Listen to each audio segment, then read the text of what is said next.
Всем привет! Вы находитесь на канале Все просто жизнь. И я заменил колодки передние на автомобиле RAV4, получается. Но у меня возникла проблемка. Проблема в том, что когда с утра особенно трогаешься и притормаживаешь, вот прям по чуть-чуть притормаживаешь, они начинают адски скрипеть. Я это терпел где-то 2000 километров, думал, что они притрутся все-таки, но этого не произошло. Как они скрипят, сейчас я покажу.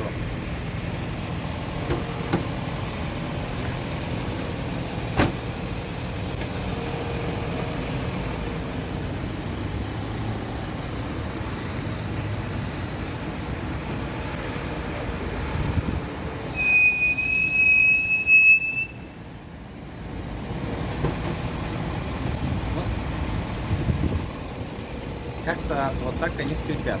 То есть когда-то больше, когда-то меньше, но всегда они скрипят, блин. И устранять эту проблему я буду перебором еще раз суппортов. И на этот раз я смажу все, что можно там.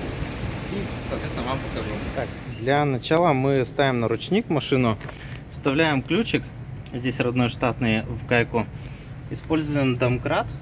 Используем палки, потому что высота машины очень высокая. Домкрата не оригинально не хватает.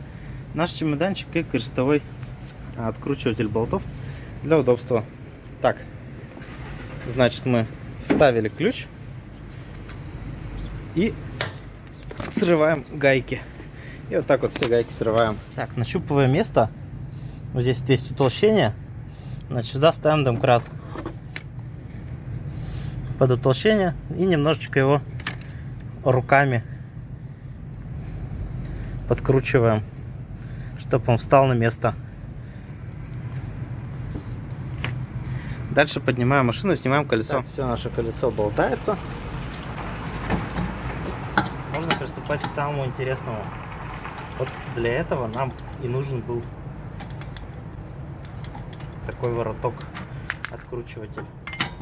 С помощью него очень быстро откручиваются гайки, которые мы предварительно сорвали. Вообще это элементарно. Снизу придерживайте колесо ногой, потому что когда останется последняя гайка, оно захочет уже отходить. Чтобы этого не случилось, я придерживаю ногой.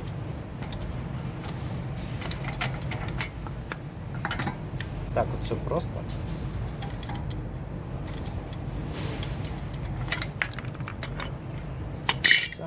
Готово. Снимаем наше колесо, кладем сюда.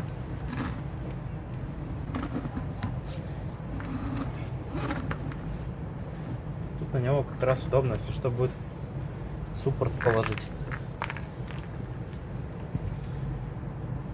Так, берем вороток на 14 и откручиваем наш суппорт. Сразу обе гайки, потому что нам обслуживать все равно. Все. Колодки будем, короче говоря, положим здесь поближе к нам колодку спереди и заднюю подальше, чтобы не перепутать. Потому что колодки нормальные. Кстати, колодки Акибона, если этот скрип не уйдет, мы будем знать, что колодки Акибона это не очень подходящие для RAV4 колодки. Так, и в общем мы делаем, достаем суппорт. Так, значит, и колодки. Хотя колодки, пускай колодки будут на месте, они нам не мешаются. Акибона. Нормальные колодки. Колодки мы тоже сможем, кстати. Достаем наши направляйки. Видим, направляйка в нашей смазке. В нормальной смазке. В принципе, к ней претензий-то и нет. Можно ее обратно вставить. Ни пыли, ничего на ней нет. Проверяем вторую. Ни пыли, ни грязи. пыльники тоже целые. Так, смотрим. Так, ну, это немножко грязненько, поэтому мы ее протрем. Так, почистил я, значит, внутри пыльник и внутри, где сидит у нас сама направляйка. Сейчас я протираю руки, беру смазку Сайкин и наношу внутрь пыльника. Делаю пару закладок. Все, что не нужно, будет выдавиться назад. Мы это прекрасно уже знаем. Беру чистую направляйку, смазываю ее смазкой Сайкин для суппортов. Высокотемпературная, у нее очень классные свойства. Еще раз повторяю, это японская смазка. Используйте правильные смазки для обслуживания систем торможения, и у вас будет все прекрасно. И вставляем аккуратно назад. Там, которая смазка есть, она сейчас будет пропихиваться. Вот он идет плохо, выходит. Вот нам главное надеть пыльник сейчас и продолжить уже заниматься дальше обслуживанием. О, как аж ходит. Да? Отлично. Потом она выдавится, все не страшно. Там будет набита смазка. Так, для того, чтобы мне достать поршень, я подставил дощечки. Сейчас пойду нажму на тормоз.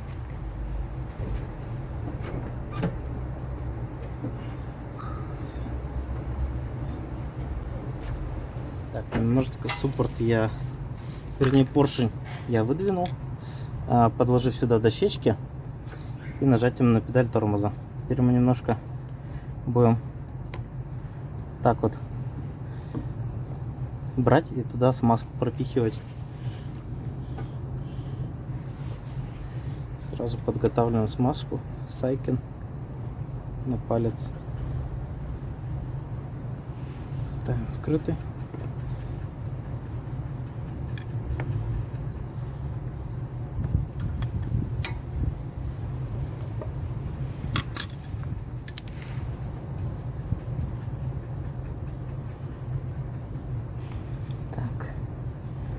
Пропихиваем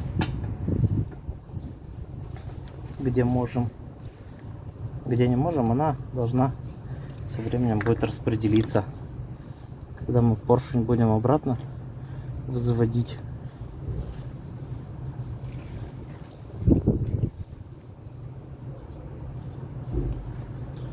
Так, тут можно его по кругу там продвинуть. Давайте здесь добавим смазки.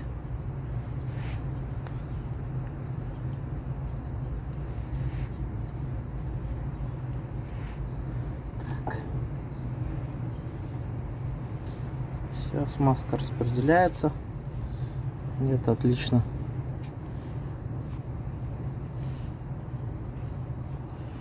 Все, смазку мы распределили под поршнем. Теперь его нужно вдавить.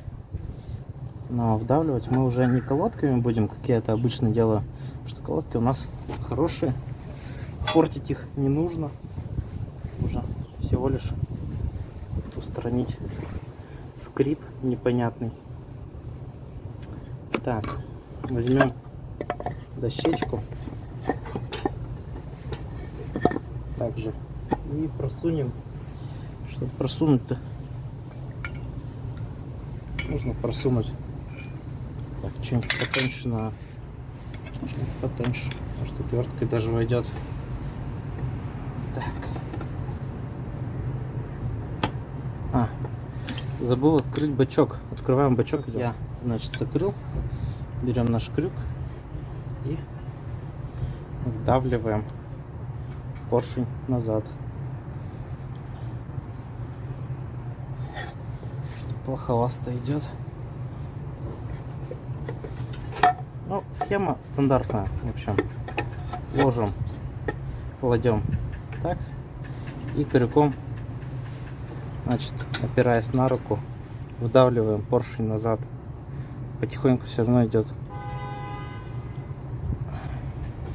Так, сейчас вдавлю и продолжим. Так, в общем, поршень я вдавил насколько нужно. Акибона колодочки наши мы видим соприкосновение, где соприкасался суппорт именно с колодкой. Эти места мы сейчас помажем. Есть у меня специальная такая штучка, вот такая вот BG402. Приобрел для смазки именно вот место соприкосновения суппорта. Ни в направляйке, ни под поршень ее нельзя наносить. Ее можно наносить вот на колодку или на суппорт в местах соприкосновения суппорта с колодкой именно. И все. Сейчас я нанесу и установлю колодку на место. Так, вот нанес я на такие места. Сейчас размажу.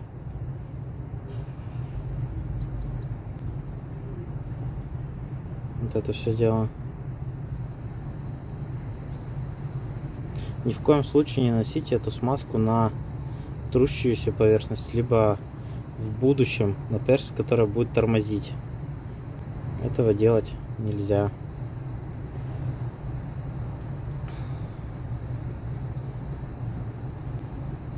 Видите, только на ту, которая будет соприкасаться именно с суппортом. Смазка такая прям твердая.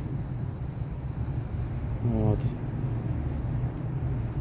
Очень плохо растекается. Так вот, смазал я. Смазки вам должно хватить на 2 стороны. Вот, потом аккуратно это все дело вставляю.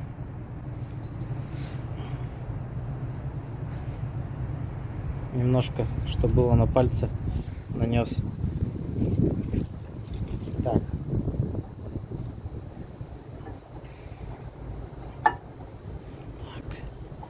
Вставили и не вставили. Фигня. Сначала вниз вставляем, потом здесь. Все. Смазываем вторую и одеваем наш суппорт на место. Так, колодки намазаны, установлены на место. Остается одеть наш суппорт, что, кстати, порой не так-то просто сделать. Если у вас свежая смазка забита в очень большом количестве, это порой задача не из легких.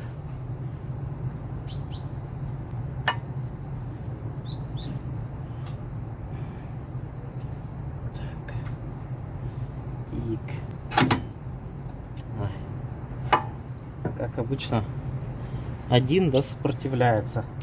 Новая смазка его выдавливает наружу, направляйку, получается. И проблематично ее назад вставить. Но через какое-то время чуть-чуть постоит система, и смазка лишняя выдавится из направляйки. И будет все отлично. Так, а пока что нам надо как-то ее вставить. Вставить ее надо как-то туда подсунуть немного, чтобы на нее смог залезть суппорт верхняя часть суппорта. И плюсом еще не повредить внутреннюю резьбу. Тут самое главное.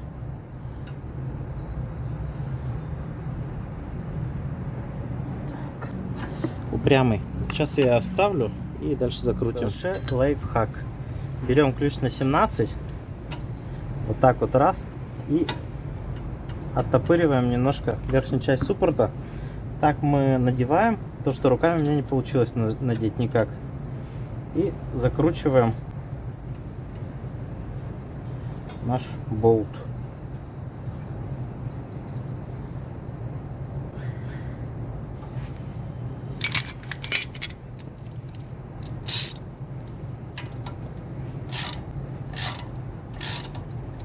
Так.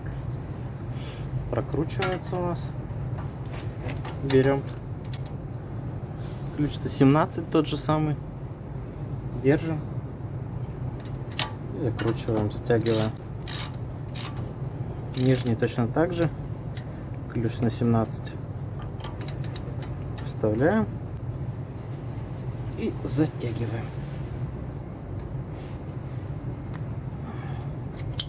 Все. Наш суппорт готов.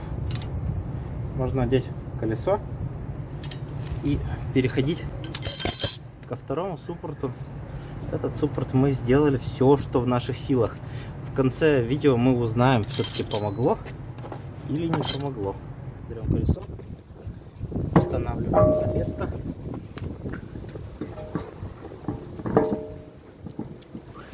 Где-то гаечки у нас валялись. Так, сразу берем наш ключик.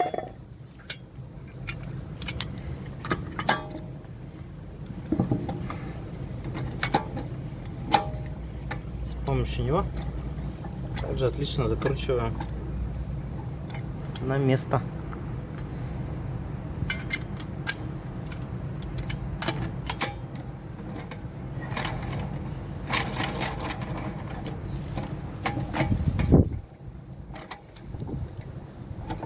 Очень быстро так получается. Так, затянули, протягиваем все болты.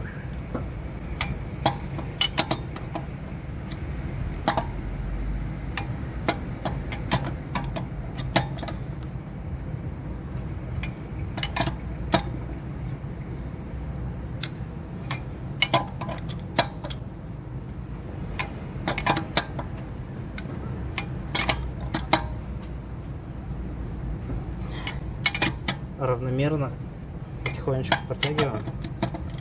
Так, все, протянули. Запускаем наш автомобиль суперсистемой. Пускается всегда проще, чем поднимается, но как-то так. И вторую сторону я уже не буду показывать, как мы будем делать. Но сейчас мы сделаем точно так же. Все смажем отлично, все установим на место и проверим, самое главное, как же наши колодки теперь себя чувствуют. Вот, если все удастся, у кого будет скрипеть на малых скоростях, проделывайте такую же штуку. У кого не удастся, если нам, вернее, не удастся, то, к сожалению, такие колодки ставить на данный автомобиль не рекомендуем тогда. Но это мы попозже узнаем. Оба наши суппорта собраны, обслужены, смазаны. То есть смазочкой черной, видели, я со второй стороны тоже так же все смазал. В общем, сделал все идентично. Вспомнил одну вещь. В предыдущий раз, когда я менял эти колодки, не просто не обслуживал, а менял колодки, у меня был нижний, с левой стороны, нижний, получается, нижняя направляйка закисшая. Вот, я ее достал, соответственно, новую поменял направляйку, отшкурил все. И вот, чтобы правильно вообще поставить ее назад, нужно отшкурить внутри само место посадочной направляйки у суппорта. И тогда у вас будет все прекрасно и удивительно. Вот, в этот раз я ее сделал так. И мы видим, как бы направляйка стала лучше ходить внутри. В общем, я это сам увидел. Вы это, конечно, увидите, потому что я не снимал эту сторону. Сейчас посмотрим, что у нас получилось. Прошел скрип или нет.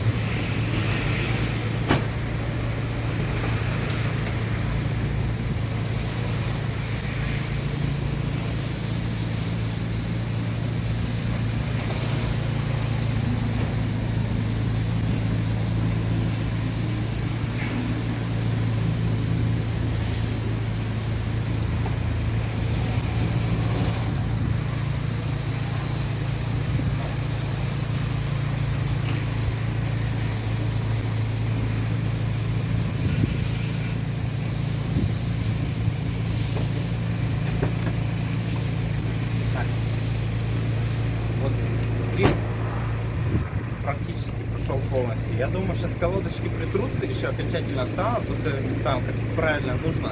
Подольше поездить там, ну, может быть, километров 100 нужно проехать. И скрип окончательно пропадет. Вы добились, чего мы хотели? Чтобы знать о таких вещах, подписывайся на наш канал, ставь лайк и до скорых встреч!